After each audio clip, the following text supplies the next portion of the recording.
Hey everybody, welcome back to Life Lessons with Lisa, my weekly blog where I share lessons that I've learned and things that I'm going through. Last week we went over my 5 leadership strengths based on the Clifton Strengths leadership style. So that was super awesome, super productive, but a lot of y'all had some questions about what I thought about my results. We just kind of went over the results, didn't really have much to talk about. So I'm here to answer some of your questions. And I think this is a really important key.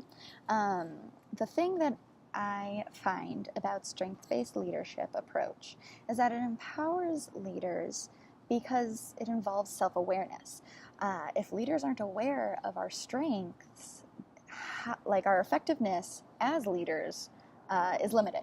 Being aware of your leadership strengths should foster stronger relationships and better teamwork in your organization. One quote from the book that I thought was really cool, it was from Dr. Donald Clifton himself before he passed away. He said, "A leader needs to know his strengths as a carpenter knows his tools. What great leaders have in common is that each truly knows his or her strengths and can call on the right strength at the right time.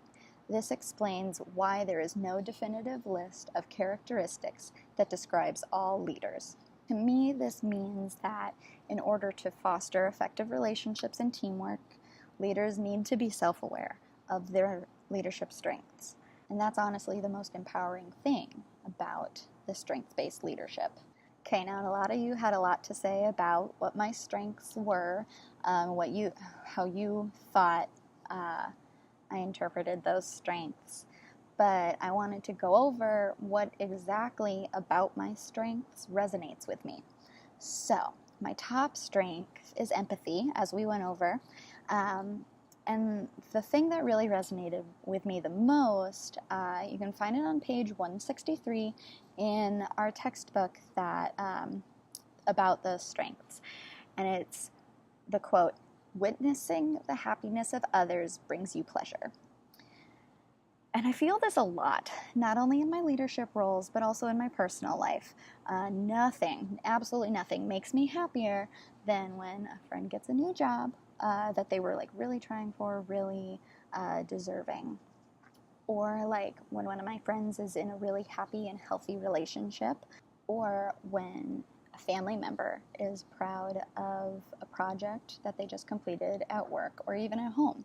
My cousin just is an architect and just finished this huge new hospital building or something in California, and he's been so proud of it. He's been posting pictures constantly for the last few years about its progress, and it finally is done and opened, and you could just tell how proud he was. And it was that was really cool to me because I got to see how happy he was, and that kind of, it put me in a really good mood. It made me really happy to see that.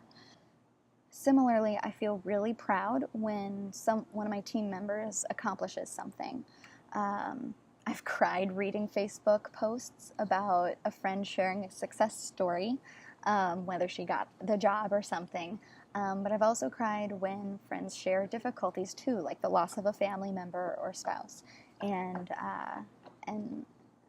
I think that's really important to part of fostering strong connections with your teammates is being able to feel close and feel passionate about them, being there for them at their highs and at their lows, and being able to feel that connection. I feel happy when my friends and my family and my team members accomplish something that they're happy about. It's a really cool feeling. Now, my second trait is communication. The cool thing that I noticed on page 131 says, "Speak the same way about people to their faces as you do when they are not around." Now, as you all know, I am highly involved with 4 different organizations, 2 of which are actually considered to be sisterhoods. One is my sorority, shout out Tri Sigmas, what? And the other is the PEO International Sisterhood. In one group, we pledge to, quote, never speak ill of a sister's good name, end quote. And in the other, we pledge to, quote, foster, quote, a loving concern for each sister, end quote. And it's funny because after thinking about communication and reading what it said in the book, it's interesting that those are the two organizations where I feel like where I feel a strong connection to this quote, speak the same way about people to their faces as when you do when they're not around. It really is, I find myself not speaking poorly of our fellow members in these two groups. If I say anything negative, it's usually like in a sense of, this is a challenge that this member, needs, should develop better or should be stronger or, whatever. It's not shit talking them for sure. But the other two organizations that I'm in that don't have those statements of, not speaking poorly of the fellow members, there's a lot of shit talking. There are a lot of cliques. There are a lot of politics behind the scenes, and even it gets up in your face, and that's when you know it's a bad thing. It's a problem. And members are just straight up mean. One of the groups is a kids organization, and when I was a youth member of this organization, I had a woman who was a mother of another teenager. I had a grown woman spread a false and humiliating rumor about my sexual experience because I was more popular than her daughter, and she saw that as a threat to her daughter's success. I reported the woman right away, and she's since been banned from the organization. But that's an example of the just pure mean-spiritedness that can happen with these organizations. And it's supposed to be a positive volunteer service organization, and it's just very frustrating when other people's personal agendas gets involved. And that's when people start cliques and have and speak poorly of each other behind each other's backs. That's a very extreme example of what I'm talking about, but it happens in smaller cases, in smaller ways, everywhere, all the time. I often find myself struggling with the idea of speaking the same way about people to their faces as I do when they're not around, especially in these groups. But I know that means that this is something I need to challenge myself to do better. And that's going to be something that I focus on for the next however long it takes me to stop doing that, to be able to be a better leader in that sense. My third trait is developer.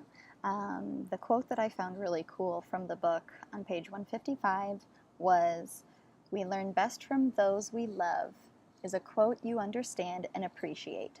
Be sure to get close enough to not only teach and guide, but to love. So this one, I think the reason it resonates the most with me is because of my sister. So I consider my sister to be one of my biggest influences. We're both leaders in different roles in the same organization. We feed off of each other a lot. We help each other develop as leaders because we genuinely care about each other's progress. We challenge each other to grow in different areas as leaders and as people. I think I benefit from her support and help probably more than she benefits from mine, but I truly, truly hope that eventually I can use the experience. I can use this experience to be able to help someone else grow and develop in the same ways that my sister has helped and taught me. So y'all really liked my fourth leadership strength, the woo, or winning others over. I know y'all really appreciated that name, woo.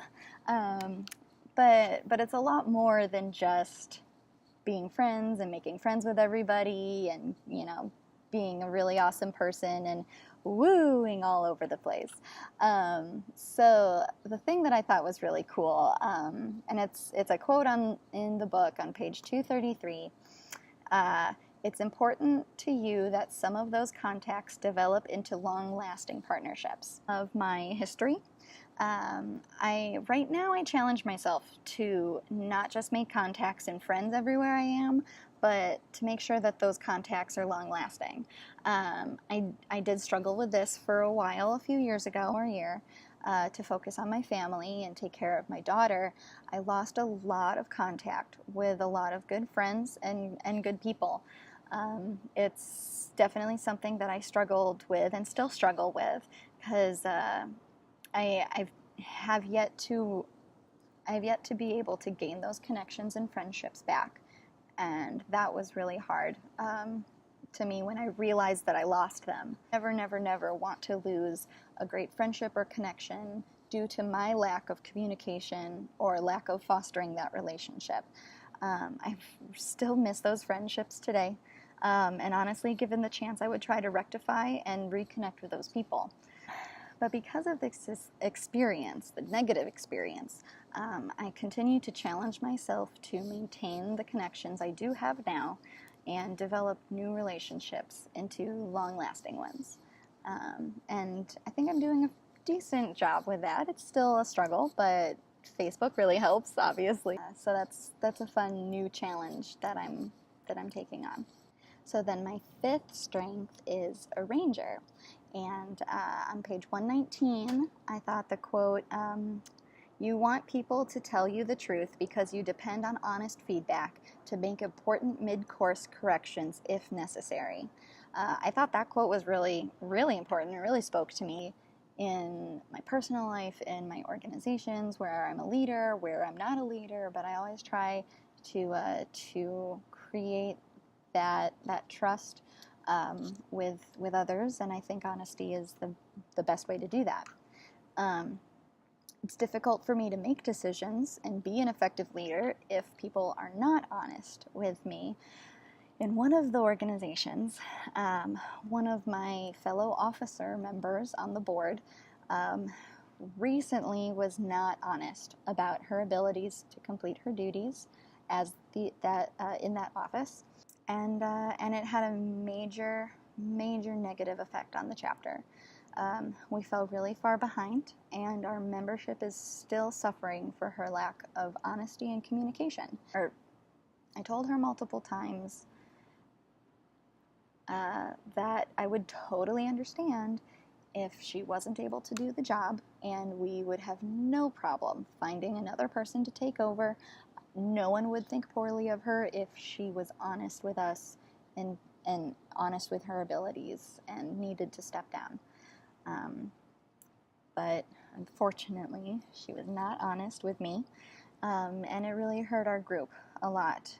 We're still now trying to clean up the mess, but it's really difficult and frustrating and really